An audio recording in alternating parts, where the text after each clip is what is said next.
So yeah, you can just use a knife. You don't have to use a craft knife. I use a craft knife just because I have it. But you can easily use just a kitchen knife to cut with, or a pair of scissors. So you literally would just decide on kind of what shape petal you want. Normally kind of doing a heart shape works well, or kind of something that's somewhat like a heart, sometimes a bit more of a U shape. It's really something you just need to play around with and do different shapes and then figure out what works for you. You can just mold it like this, plain plastic, but I obviously like painting it so that it gives it a bit of color.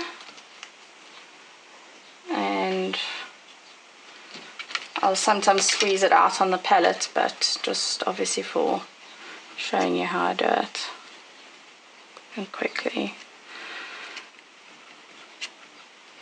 So it's kind of one layer. You can add to that, you can add other colors. Honestly, the sky's the limit at this stage.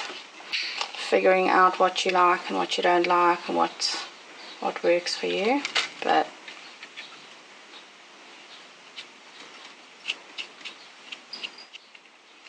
And I'm just using acrylic. I've also tried using a glass paint. That also worked quite well. It gave it kind of a translucent look.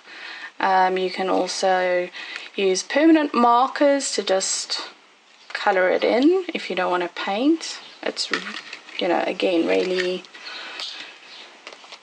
it's all about being creative and kind of figuring out what and how works for you. So yeah, normally I would just leave that to dry, but I'm just obviously for this purposes I'm just going to show you what it's like. So normally I'd leave the paint to dry, but you can mold it pretty much whenever you want to.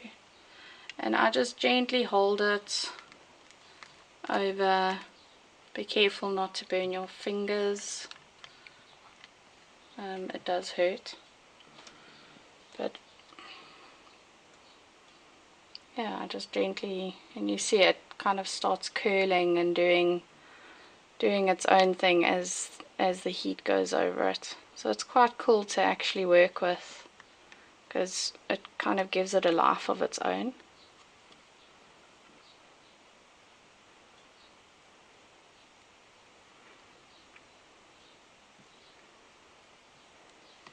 And there you have a petal. And then that you can connect onto the stalks I've made out of wire. So started off like that. Just general basic craft wire. I added on some glue. You can paint, just use your glue gun and paint it. This is actually tape that they use when they do flower arranging, so I've used that to cover the wire just so that it looks, give it a stalk appearance. You could even use washi tape. And yeah, and then your key is basically to take glue. I either use a glue gun or some super glue, or whatever craft glue also works. It just takes a bit longer to dry. So yeah, you literally just pop on a bit of glue and stick it on. And there you have your first petal.